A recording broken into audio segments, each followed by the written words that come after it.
All right, guys, so you may have seen my previous video where we took on hard difficulty versus Jogo, and now I got some people asking me, how can I beat Extreme 1 and Extreme 2? Well, the method is actually very simple. You're going to use almost the same strategy that you used for hard, except for it does change a little bit because now it requires you to use Maki Zenin and Nobara Kugasaki on your team, so that means you're going to have to be a little bit more lucky with the overall amount of damage your characters do, because now you can't run as many buffers as you would like, because now those buffers like Nanami and or Yaga will have to be replaced with one of these characters. So with that said, let me show you the team we're using. So this is going to be the team I am going to use. Now you can replace Megami potentially with Yuta when he comes out. You could also replace him with Gojo. I don't like particularly using Gojo right here on this stage simply because he goes away within 7 turns, and we have 10 turns to do this and complete all missions if we want to complete all the missions. And so I want to use Megami because he won't go away essentially, and hopefully between Megami and Nobara we'll be able to get the amount of damage in that we need to get. We have Inumaki here for the stun on Jogo, that way Jogo does not enter his domain, and then we have Kaido here to be able to give curse energy back to Inumaki, so Inumaki can just hopefully continuously stun. Let me show you guys where his skill 3 is at level 7. I do recommend having it like base level 7 minimum. Ideally you have that skill as high as you possibly can though, and then you're going to be more likely to stun, and if you can just stun Jogo for essentially forever, then you just kill him eventually, right? And it doesn't matter how much damage you do, but if you don't have this skill at level 10 in particular, it's probably going to miss eventually, so just keep that in mind, and if it does miss, you have to reset. Okay, so we're going to go ahead and we're going to use the recollection right here that gives triggered upon use any command skill or ultimate skill, recovers HP, and recovers ultimate gauge for self. We'll go like this, and then we're going to go like this. This one is going to triggered upon use any command skill or ultimate skill, applies 35% ultimate gauge fill rate, increase to all allies for 2 turns, so that'll work out pretty well. And then we're going to stun. Now I like using this particular recollection on Kaido because when he's able to get his ultimate, if we can compare his ultimate with either of theirs, it's just a big boost in damage is the reason for that particular recollection on him. And this one on Inumaki is just nice because it gives ultimate gauge to everyone else. Inumaki's the only one I really don't care about getting his ultimate because I'm literally using him for skill 3 all the time. Then we're going to use, we're going to save Pride, we're going to save it for the ultimate, but then we're going to use our skill 1 here to get some nail stacks. Actually, no, we're going to buff here, then we'll get the nail stacks going. And then we're going to use our skill 3 to do some damage, I'm thinking is what we want to do. Yeah, we'll do our skill 3 because without the domain, we really don't do a ton with Megami right now. So that'll be okay. We'll do skill 3. Okay, here we go. We got the stun, big. So once again, if we don't get the stun, I'll have to reset. Just keep that in mind. But the stun keeps him from entering his domain and keeps everybody alive. Once again, you can't have anybody dying to complete this. So we go for the stun. We will go for the skill 1 now. And we'll go for the skill 3.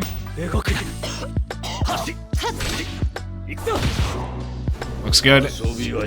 Alright, we give the energy back, go for the stun. We go for the doll, and skill 3 again. Don't miss your stun, please. Okay, we're good. We just need to make it to the ultimate turn with Megami and Nobara. Come on.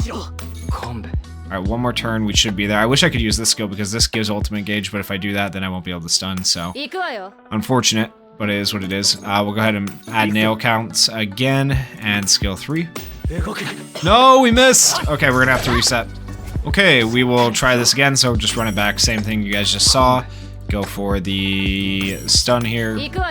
Go for the buff turn 1, and then skill 3. There we go. Beautiful. Skill 1, stun, skill 1, skill 3. Alright, looking good on the damage so far. Go for the buff, go for the stun again. We'll go for the skill 3 and skill 3. Alright, get the stun. Nice. Okay, so far so good. Oh. Don't want to accidentally do that.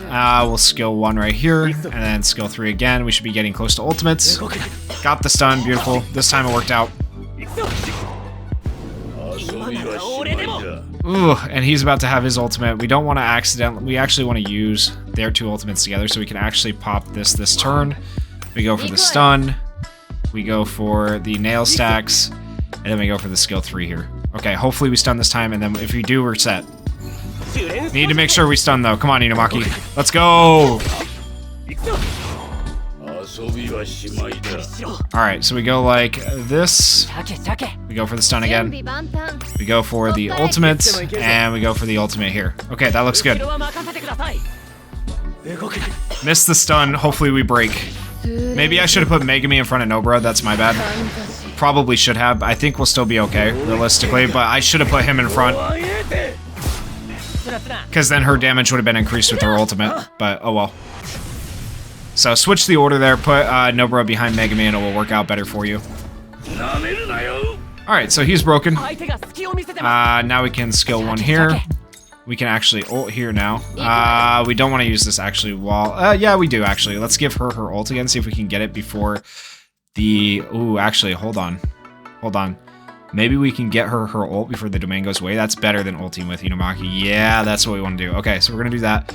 We'll use her skill 1 to get some nail stacks. Yep, that'll be fine. And then skill 1 here to increase the damage taken. That looks good.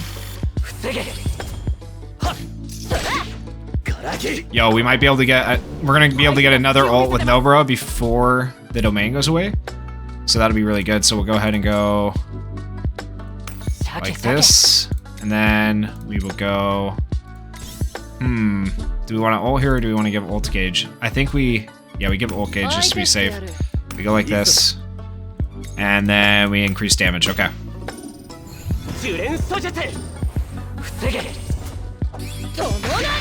135,000 damage. Beautiful. Alright, now he's out of the break status, so we gotta go for this. We go for the ult. And now we go for skill 3 here, and this should be enough damage, hopefully, to get us there. We'll see. Okay, we didn't get the stun, so it needs to kill. Oh, 156,000, and yes! Megami finished it. Okay, cool. Beautiful. And that worked out exactly the way we wanted to. All 3 missions complete, 0 characters withdrawn. We had Nobara, Kugisaki, and Maki on the team. Maki was in the sub slot, so we didn't use Maki there. And we cleared the quest within 10 turns. So that's how you get Extreme 1 done with all of your characters still alive and whatnot. You could, of course, switch out Megami for Gojo and or Yuta when Yuta comes out. And you could switch the place of Megami and Nobara there to make it actually a little bit more efficient. Megami should have been in front of Nobara, but that's my own mistake for just the way I slotted the characters. So that is Extreme 1. I will attempt Extreme 2 and see if this... I think this strategy will work for Extreme 2, but we'll have to try it out. Okay, Extreme 2's challenges are a little bit easier. We don't have to run Nobara, we don't have to run Maki, so that opens up more slots for us to do what we want with the characters.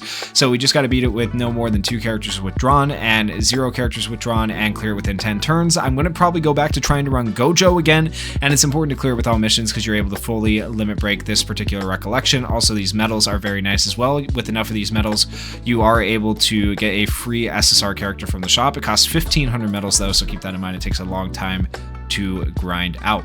Okay, now for Extreme 2, I did change my team up a little bit. I also went and limit broke this Recollection to level 5 using versatile Recollection pieces that you can get for free from the shop if you have been farming out the events and stuff, because then you will have enough to exchange for a couple of these. So I was able to get this to max 5 dupes. That will hopefully help Gojo give me an extra 5% damage, and hopefully this will work out for me. You want to make sure Kaido specifically is in this spot, because if you put him up here in front and these 2 characters are behind him, when you use the double ult between Kaido and Gojo, it will skip their turns and they won't get the chance to buff your character. So you want Kaido specifically in this spot with a Recollection that gives him ultimate gauge so these 2 can ult on the same turn. With that said, let's do this. Okay, so we're going to go ahead and we are going to buff and give everybody buffs. And then we're going to give ultimate gauge and stun. Buff Kaido himself. And then we want to actually use skill 1 with Gojo right here. Nice stun. Kaido's already almost at his ultimate. Crazy, right? Buff, stun, skill 1, and then we start buffing Gojo.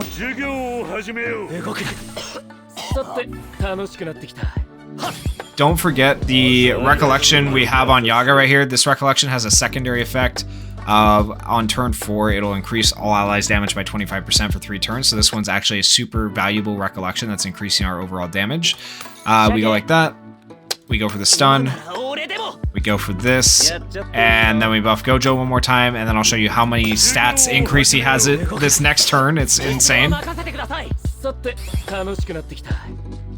Okay, beautiful. And now if we go and look at Gojo, right, he's going to have a ton of stuff here. So physical increase by 37.8%, curse technique for the same amount, physical increase for the same amount, curse technique same amount, more damage dealt by 113%, more of that 37.8% for both of those buffs. And then he has damage dealt increase again by 113%, that's from his own skill. And then he has damage dealt by 25% from the recollection on Yaga. And then additionally, we're going to buff him right here again. We are going to go for the stun just in case. We're going to buff his damage even more by applying 64.8% curse technique increase to all allies. And then we're going to buff him even more by using this right here, which triggered upon using any ultimate skill applies 85% curse technique increase to self. So hopefully that will be enough to break Jogo, even if we miss the stun, and potentially get him within killing range before Gojo goes away at turn 7.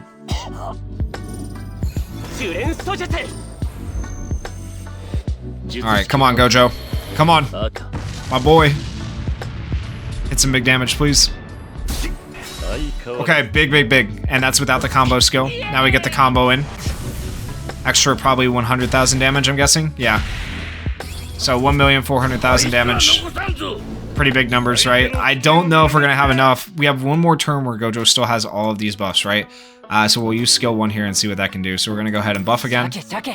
We're going to go ahead and give ultimate gauge because this will help Kaido. Give ultimate gauge and skill 1. 384,000 from Gojo. We need to get this done soon.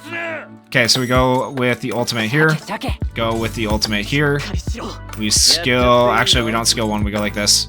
And then we're going to buff with Gojo for this turn. And then he goes away on the next turn, so keep that in mind. But we have Kaido to buff him on the next turn. Increased damage taken. That'll last for 2 turns at least. And then we'll buff Gojo again with Yaga next turn, and hopefully Gojo finishes him off. That's the goal. Gojo needs to kill Jogo on the next turn right here. We'll see. We might just be barely short, so buff. We go for the stun just in case it fails. We give the ultimates, and then we go skill 1. Alright, this is all I can do. Miss the stun. 260. No! Look at how close he was! Did you guys see that health? Oh my gosh, that's disgusting. That's actually disgusting. Yo, we were so close! All we did was like a little bit more damage, and that's RNG. That's just 100% RNG. So this is how you would do it. This is how you get it done in 7 turns. All 3 missions complete without losing anybody. But I freaking barely lost that, so now I get 1 mission done. Oh, that's so gross. Okay, well, if you guys enjoyed the video, please consider going down there, hitting that like button, hitting that subscribe button. That is how I would do it. We just RNG, just some resetting to get it the way you want it to go. If you guys want to see a completed run of this, I will do a video if you want me to. Just let me know down in the comments. If enough people say in the comments, like, show us that you can actually complete it, I will go and actually complete it, but like, realistically, like, look at how close I was. That was insane. Oh man, so that's the team you want to run for Extreme 2. Hopefully that helps you guys out, and if you guys did enjoy the video, please consider going down there, hitting that like button, hitting that subscribe button. I'm trying to get to 20,000 subscribers, and I need your guys' help, so please help me out. Thank you so much for watching. Peace.